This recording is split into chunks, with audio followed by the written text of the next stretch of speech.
Konstitusiya və Suverenlik ili çərçivəsində Tovuz rayon icra hakimiyyətinin təşkilatçılığı ilə 15 iyun Milli Qurtuluş gününə həsr olunan tədbir keçirilib. Tədbirdə Tovuz rayon icra hakimiyyətinin başçısı Məmməd Məmmədov, Milli Məclisin Müdafiə Təhlükəsizliyi və Korrupsiya ilə Mübarizə Komitəsinin sədri, Tovuz və Gədəbəy rayonlarının deputatı Arzun Ağayev, rayon icra hakimiyyətinin məsul şəxsləri, hüquq mühafizə orqanlarının rəhbərləri, şəhid ailələri, vətən müharibəsi iştirakçıları və rayon ictimaiyyəti iştirak edib.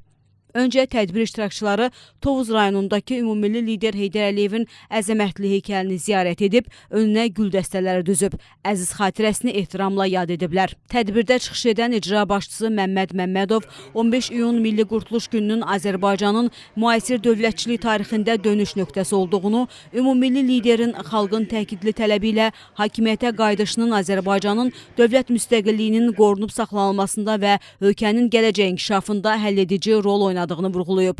Daha sonra Heydər Əliyev Parkında Azərbaycanın tanınmış sənət adamlarının iştirakı ilə konsert proqramı təşkil edilib.